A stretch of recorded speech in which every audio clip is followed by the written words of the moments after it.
Hello everyone, welcome to this Endgame episode. In today's episode, we will be looking at one of the most misplayed endgames. Rook vs 2 pawns. Stay tuned and watch till the end because there is a lot to learn. Let's dive right into it. Let's start by looking at the basic guidelines of this endgame. 1. Given that both kings are not near the pawns, the rook cannot stop both pawns if they are both in the 6th rank, no matter who has the move.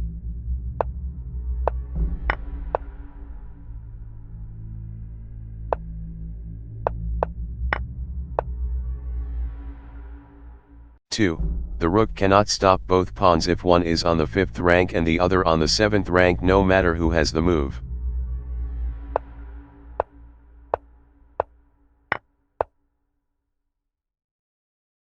And lastly, and the most obvious one, the rook cannot stop the pawns if they are both on the 7th rank. Let's look at these guidelines in details and see their exceptions.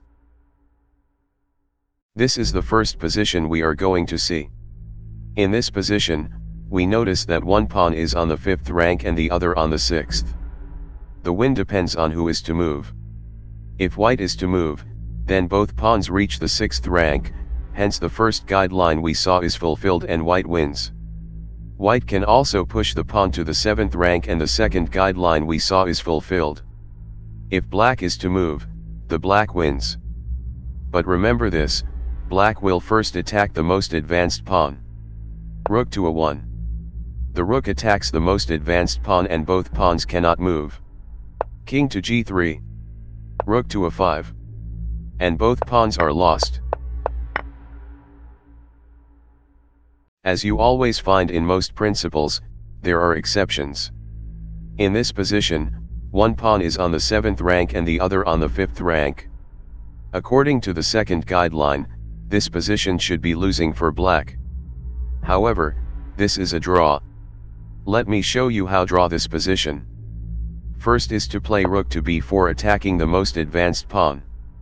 Pawn to a6. Follow up with this move king to g3 threatening checkmate on b1. King to f1. King to f3. King to e1. King to e3. King to d1. King to d3. King to c1. You may think that white is now winning because the checkmate threat on b1 has been neutralized. But you should insist with the move king to c3. Pawn to a7.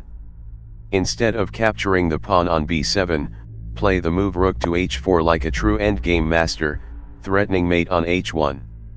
Not rook to g4, as we shall see the aim of the h4 move. King to b1. Rook to b4 check. Not king to b3. This allows the pawn to queen with check. King to c1.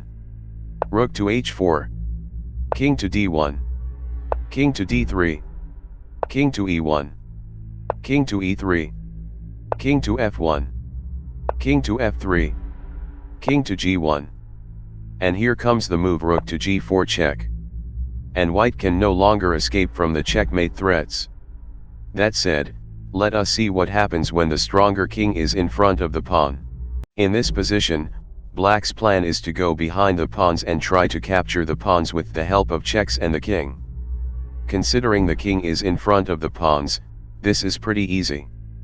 With the following sequence of moves, black is able to capture all the pawns and secure a win.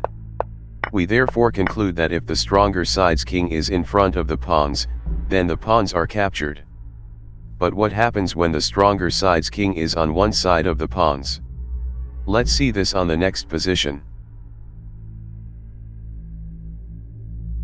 In this position, I will show you a maneuver worth keeping in mind. As white, you exploit zugzwang themes to win this endgame. The first move to play is rook to a1.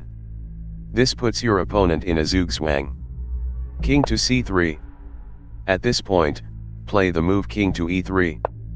This is a typical move you will make in these positions. King to c2. Once again utilize the zugzwang theme and play the move rook to h1. The aim is to give a check on c1, allowing the king reach d2, blocking the d-pawn and controlling the e1 square with both the king and the rook. King to c3. Rook to c1 check. King to b2, and with the move king to d2, both pawn will fall. However, it only works if both pawns are within the 4 central files. Let us see more positions. In this position, both pawns are within the 4 central files. To win this, you will use the previous procedure we saw.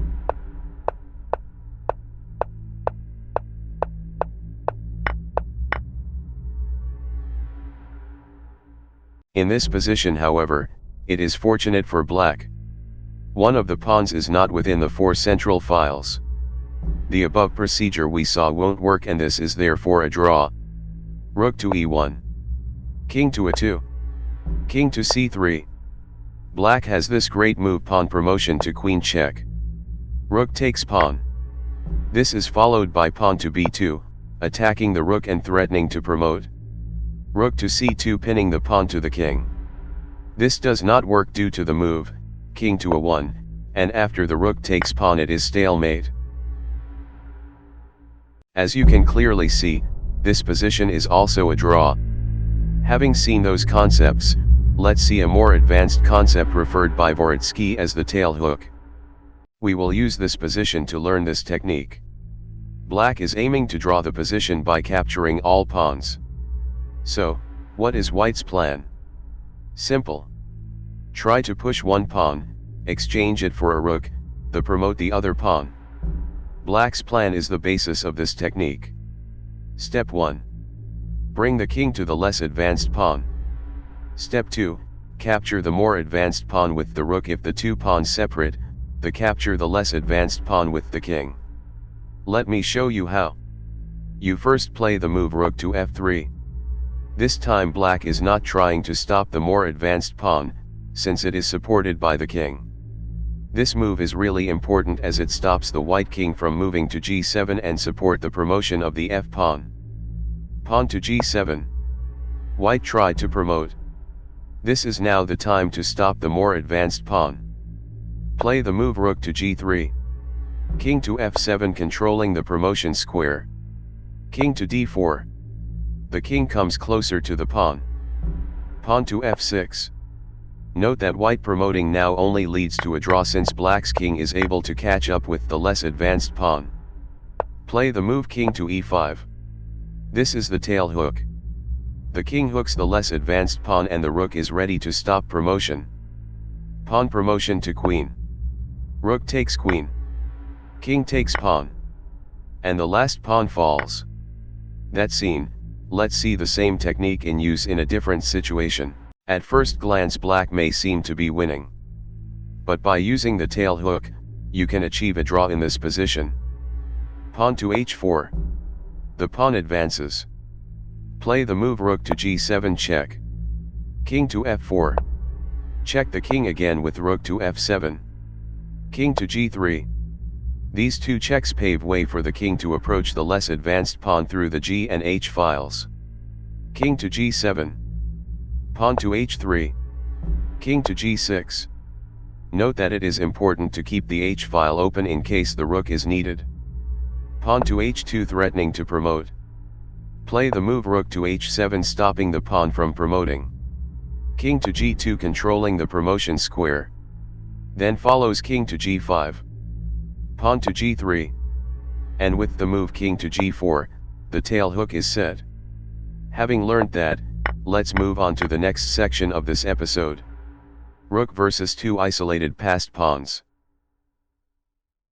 As we did in the previous section, let's start with the guidelines. Due to the fact that isolated pawns present less danger than connected passed pawns, we will check their techniques on the 7th rank. 1. Given that both pawns are on the 7th rank and the king cannot help the rook is unable to stop the pawns if they are 3 files or less apart. Let's check this position. The pawns are only 3 files apart. White therefore wins in the following manner. King to d5. Rook to f8. King to d6. And the king is ready to attack the rook from any pawn. Rook to b8. King to c7. and black is completely lost. 2. Given that both pawns are on the 7th rank, the rook is able to stop both pawns and draw the game if they are more than 3 files apart. Let me show you the drawing procedure. In this position, the pawns are 4 files apart. King to d5. King to d2. King to d6. Rook to d8. King to e6.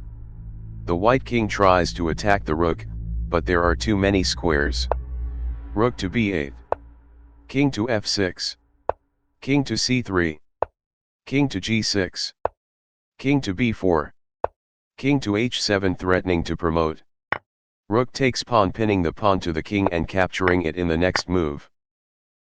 I really appreciate and thank you for watching this episode to the end. It means a lot to me. Don't forget to like, comment and subscribe. I hope to see you in the next episode.